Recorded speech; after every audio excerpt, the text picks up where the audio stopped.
महाशिवरात्रि के शुभ अवसर पर आप सभी को हार्दिक शुभकामनाएं। महादेव आपका जीवन सुख और समृद्धि से भर दे, आप सभी की सब मनोकामनाएं पूर्ण करें। इस वीडियो में हमने शिवरात्रि की सरल पूजा विधि बताई है, उसके बाद शिव कथा सुनाई है।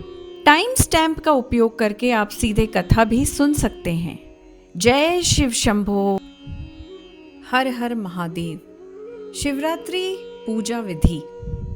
शिवरात्रि के दिन सुबह स्नान आदि से निवृत्त होकर स्वच्छ कपड़े पहनकर विघ्नहर्ता गणेश, महादेव एवं मां पार्वती का लगातार स्मरण करें। शिव पंचाक्षर मंत्र ओम नमः शिवाय, इस मंत्र का मन ही मन जाप करते रहें। शिवलिंग का दूध, दही, घी, शहद और गंगाजल से अभिषेक करें। आप चाहें तो खाली जल से भी शिव का अभिषेक कर सकते हैं। अभिषेक करते समय महामृत्युंजय मंत्र का जाप निरंतर करते रहें। शिव जी को बेलपत्र, आग धतूरे के फूल, चावल, भांग, इत्र जरूर चढ़ाएं। चंदन का तिलक लगाएं। धूप दीपक जलाएं। कथा का श्रवण अथवा वाचन करें। शिव के मंत्रों का जाप करें। शिव चालीसा पढ़ें। खीर और फलों का भोग लगाएं। शिव आरती करें। संभव हो तो रात्रि भर जागरण करें। घर के पास शिव मंदिर नहीं है तो आप घर पर ही मिट्टी के शिवलिंग बनाकर उनका पूजन कर सकते हैं। महाशिवरात्रि व्रत कथा। महाशिवरात्रि के विषय में भिन्न भिन्न मत है। कुछ विद्वानों का मत है कि आज के ही दिन शिवजी और माता पार्वती विवाह सूत्र में बंधे थे, जबकि अन्य कुछ विद्वान ऐसा मानते हैं कि आज ही के दिन शिव जी ने कालकूट नाम का विष पिया था, जो सागर मंथन के समय समुद्र से निकला था। पूर्व काल में चित्रभानु नामक एक शिकारी था। वह शिकार करके अपने परिवार का भरण पोषण किया करता था। उस शिकारी पर साहूकार का कर्ज था, लेकिन वह उसका कर्ज समय पर नहीं चुका पाया। फिर साहूकार ने शिकारी को शिव मठ में बंदी बना लिया था। जिस दिन उसे बंदी बनाया गया उस दिन शिवरात्रि थी। चतुर्दशी के दिन उसने शिवरात्रि व्रत की कथा सुनी और शाम होते ही साहूकार ने उसे अपने पास बुला लिया और ऋण चुकाने के बारे में कहा। उसके बाद वह फिर शिकार की खोज में निकला।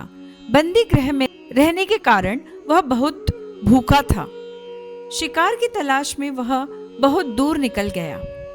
अंधेरा होने पर उसने जंगल में ही रात बिताने का फैसला किया और एक पेड़ पर चढ़ गया। उस पेड़ के नीचे शिवलिंग था, जो बेलपत्र के पत्तों से ढका हुआ था। शिकारी को उसके बारे में जानकारी नहीं थी। पेड़ पर चढ़ते समय उसने जो टहनियां तोड़ी थी वह शिवलिंग पर गिरती रही।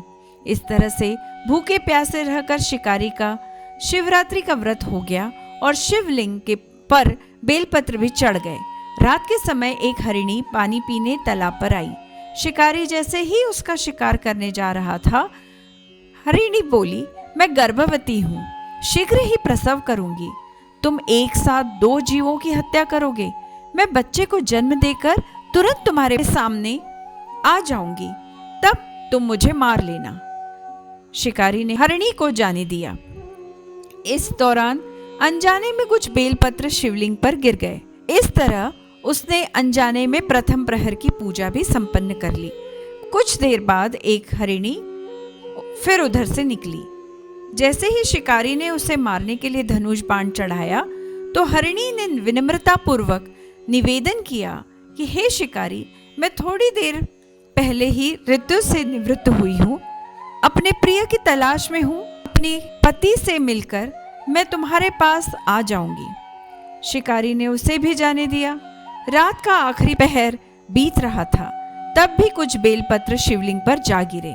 ऐसे में शिकारी ने अनजाने में ही अंतिम प्रहर की पूजा भी कर ली। इस दौरान वहां एक हरिणी अपने बच्चों के साथ आई। उसने भी शिकारी से निवेदन किया और शिकारी ने उसे भी जाने दिया। इसके बाद शिकारी के सामने एक हिरण आया। शिकारी ने सोचा, अब तो मैं इसे यहाँ से नहीं जाने दूंगा, इसका शिकार करूंगा। तब हरिणी ने उससे निवेदन किया कि मुझे कुछ समय के लिए जीवन दान दे दो। शिकारी ने पूरी रात की घटना उस हिरण को सुना दी। तब हिरण ने कहा कि जिस तरह से 3 पत्नियां प्रतिज्ञाबद्ध होकर गई हैं, मेरी मृत्यु से अपने धर्म का पालन नहीं कर पाएंगी। जैसे तुमने उन्हें विश्वास पात्र मानकर छोड़ा है, मुझे भी जाने दो। मैं उन सब के साथ तुम्हारे सामने शीघ्र ही उपस्थित होता हूँ। शिकारी ने उसे भी जाने दिया। इस तरह सुबह हो गई। उपवास, रात्रि जागरण और शिवलिंग पर बेलपत्र चढ़ाने से अनजाने में ही शिवरात्रि की पूर्ण पूजा उसने कर ली थी। लेकिन अनजाने में हुई पूजा का परिणाम उसे तत्काल मिला। थोड़ी देर बाद हिरण, उसका परिवार शिकारी के सामने आ गए। उन सभी को देखकर शिकारी को बहुत ग्लानि हुई और उसने पूरे परिवार को जीवनदान दे दिया। अनजाने में ही शिवरात्रि व्रत का पालन करने पर शिकारी को मोक्ष की प्राप्ति हुई। जब मृत्यु काल में यमदूत जीव को ले जाने आए तो शिव गणों ने उन्हें वापस भेज दिया और उसे शिवलोक ले गए। देवलोक से समस्त देव भी इस घटना को देख रहे थे। उसके ऐसा करने पर भगवान शंकर ने प्रसन्न होकर तत्काल उसे अपने दिव्य स्वरूप का दर्शन करवाया तथा उसे सुख समृद्धि का वरदान देकर गुह नाम प्रदान किया। यही वह गुह था जिसके साथ भगवान श्री राम ने मित्रता की थी। इस प्रकार महाशिवरात्रि पूजन पौराणिक व्रत कथा समाप्त हुई।